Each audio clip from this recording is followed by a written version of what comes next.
Thank you, Irene, and good afternoon, President Dr. Murphy, the heads of schools, lecturers, and one of the lecturers sitting here was my lecturer. I have to mention him, Derek Cotter. I presume he was still telling you jokes, which made some heavy-going accounting classes a little bit more interesting. And I knew if there was a chance he'd be here today, I even bought a cartoon with myself so that I could have a laugh with him. And of course, most importantly, my fellow COM graduates. I think looking at the list, the big long list, I mean, Michael, if he was in an American university, our president could major in handshaking. I think it was from Grania Barrett to Sarah Waters. So congratulations to you and your families and your guests. When I was invited first to speak at your graduation ceremony, I thought, what advice would I like to have heard at my graduation, which has been given away now. It was July 1985. But I quickly realized that in the summer of 1985, I wasn't really amenable to advice from any source. So I understand, I think, where you're coming from. So I ask you to understand that anything I may recommend this afternoon in my short address is asserted purely as personal suggestions from a small family business practitioner's experiences. It's not going to be self-congratulatory or know-it-all type of advice. My suggestions are in turn based on the insights of exceptional people that I found helpful in my career. And particularly, I've been introduced over my years in UCC to a lot of exemplars and by my lecturers, and I really want to thank them also, and I wouldn't mind if you give them a round of applause.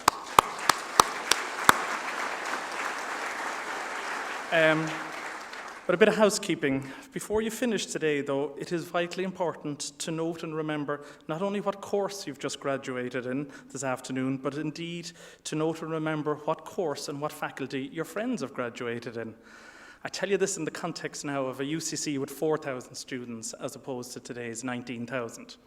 Last September, I phoned one of my old college friends who lives in Dublin, and I invited her and her husband to stay with us in Cork when they come down for our BCom class of 1985 25th reunion, which was going to be held in the Aula Maxima around the corner.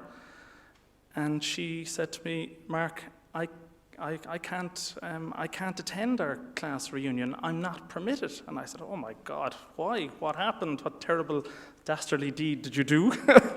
And she said, "Well, Mark, I was actually enrolled in the Faculty of Arts when we were in UCC. I didn't do commerce. So I hung around with her for 4 years in UCC, and I never even knew that we weren't even in the same faculty. So hang in there." So also, what I want to do is congratulate your families who are sharing in your success, and I know some of you are either going to do new courses or even emigrate. I don't view emigration as a societal failure, but rather I view emigration as an opportunity to enhance one's life experience compared to the previous generations, I mean in the last 2 centuries, who commenced at the very bottom rung of the economic ladders in whatever country they went to. Now, compared to these emigrants, we are bombarded every day with information from innumerable media sources. This information is regularly advanced by opinion leaders who wish to influence and shape our attitudes and beliefs. Renowned French poet, essayist, epistemologist, and philosopher Paul Valéry wrote in his diary only 6 months before the start of the First World War that political conflicts distort and disturb the people's sense of distinction between matters of importance and matters of urgency. Please always try and distinguish between what really matters and the disproportionate, sometimes hysterical pronouncements and frenzied claims by so-called opinion leaders, whether in politics, business, or economics. As you've no doubt probably learned from some of your lectures, manipulated facts and statistics are often used to support whatever agenda has been postulated by the intelligentsia. But please be wary of supposed objective and impartial facts.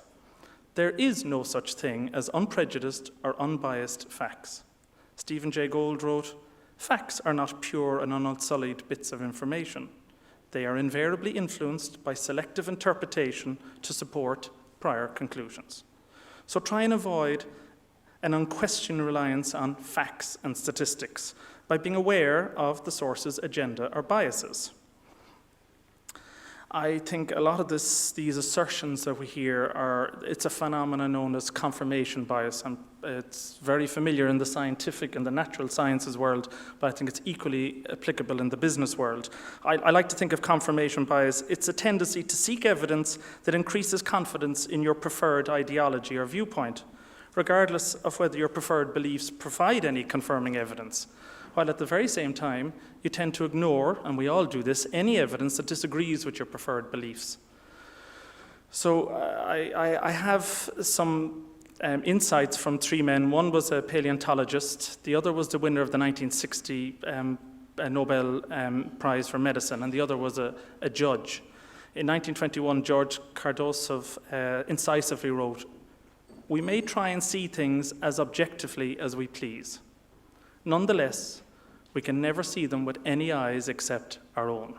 And that is just such a truism. If we just think that everything we see in the world, it's coming from our perspective. Dr. Medewer, one of my heroes, in a 1964 BBC radio talk, the year after I was born, so I wasn't listening to it, said that there's no such thing as unprejudiced observation. Every act of observation we make is biased. What we see or otherwise sense is merely a function of what we've seen or sensed in the past. It's as simple as that. So try and be more conscious and vigilant of your own personal subjective prejudices. I know some of them are unconscious, but we have to try and surface them. Try and see issues from another's perspective. It's taken me a long time to try and do that, but I promise you and assure you it will help. You don't have to agree with the opposing argument or even empathize with the person. It does help that you remember their name if you're in negotiations, or you don't have to try and read their mind. It's no psychobabble. It just means that you should at least try and understand the argument from their perspective and see what happens with any negotiations you're in future life.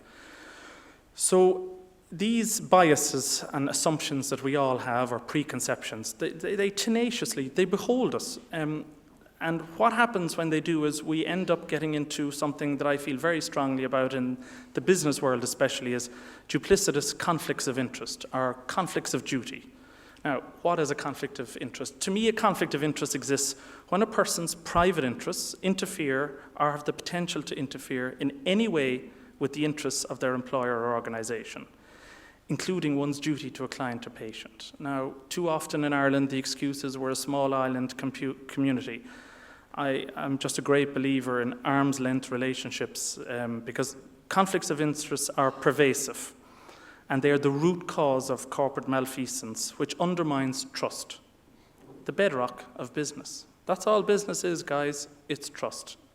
When trust is broken, business falls down, and that's whatever side of the fence you are in your future life. It's as simple as that. And I think Dr. Murphy spoke about trust and reputation also, and I feel equally strong about that. So it's not just the ethical harm caused by conflicts of interest, but the huge financial cost that these harmful conflicts of interest cause.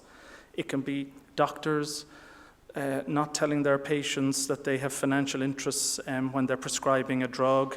It can be accountants mesmerized by lucrative consultancy fees, failing to robustly audit their clients' books, so then that investors suffer. Politicians appointing friends and supporters to state bodies without any regard for the appointee's suitability, never mind the appointee's competency. The same lawyer or firm of lawyers acting for both sides through a transaction.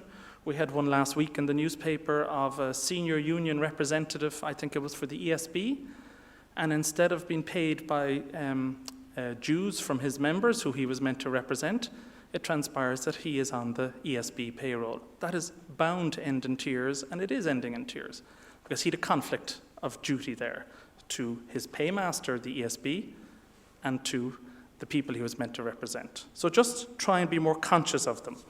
So how do we identify our biases so that we can be better business practitioners? Well, as far as I'm concerned, essentially all we have to know is ourselves. It's hard work to know yourself. Kierkegaard contended that we view ourselves subjectively. I mean, it's human nature, we're all wonderful. But whereas, he said, the real task is in fact to be objective towards oneself and subjective towards all others.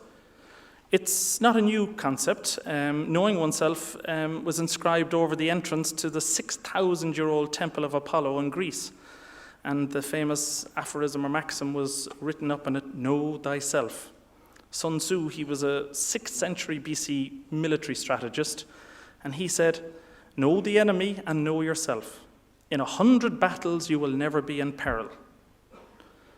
But if you're ignorant of both your enemy and you're ignorant of yourself, you are certain in every battle to be in peril. Though when you're ignorant of the enemy, but you do know yourself, your chances of winning or losing are equal. So we must firstly try to know ourselves. We must try to cultivate a deep understanding of ourselves, our strengths, our weaknesses, how we listen and hear, how we learn, and most importantly, an understanding of how we interact with each other. And also, I suppose, the company we choose to keep.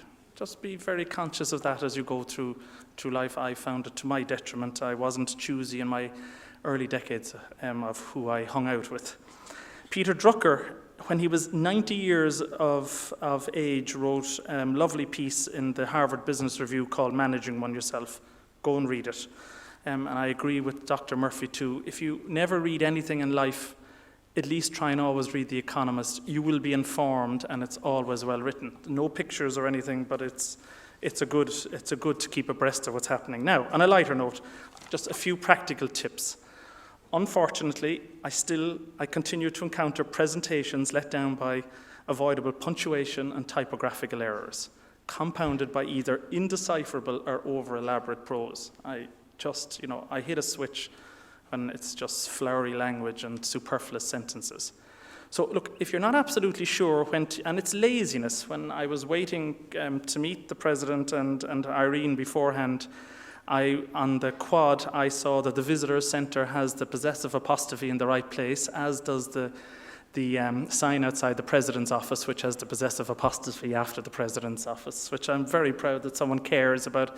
Because if you don't care about the contractive version of it is, or the possessive version it's, which has no apostrophe, by the way, it just means that the people you're trying to communicate with then understand that you're a conscientious person. I have a colleague at work, and she goes crazy when she gets a letter that's addressed to Dear Madam with an E, because a madame, as she tells me, even though the spelling is correct, is quite a different person than the madam that I know that works in my office. So, it's these spell checks. Don't rely on spell checks. Quiet and quite have the same letters, but they mean different things, as the same does form and from. So first impressions really do matter. So when addressing a letter or an email, ensure you get the name and the title of the person and the formal name of their company or their organization correct. It does matter. If it's a CV that you're sending, don't forget to contact any referees in advance. Too often I have contacted referees and they were never told by the candidate that they had been nominated as a referee. So always contact your referees, brief them about the companies you're applying to. It's courtesy, but it'll help you get a job also. My last practical suggestion is to request that you don't forget the non-profit centre, preferably those that are primarily voluntary. Organisations founded on volunteerism are always available to welcome new, enthusiastic volunteers like you. And I assure you the work will be both stimulating and rewarding. I'm involved in an organisation in Cork that has 1,000 employees, but still it couldn't survive without the voluntary input. Now, life is uncertain. Nobody can predict the future, but as long as you continue to act in good faith, never diminish your desire to continue the learning you've commenced here in UCC, treat people equally, always refuse to be indifferent throughout your careers, you will preserve the most valuable asset you or any organisation can have, your reputation. And I sincerely wish you continued success. And I remember as Viktor Frankl, an Austrian Auschwitz survivor, who maintained that just because you're unable to control what happens to you in life, you can always control how you react and what you do to what happens to you in life. And that's very much happening in my generation in the business world now. We're all dealing with extra unforeseen uncertainty, but some people are responding to it better. And so congratulations again to each of you, your families, your friends. Enjoy the rest of this special day, and I thank you for the opportunity to be part of your memorable day. So good luck and Gura Míle Maith Agat and Slán Ghair Borlat.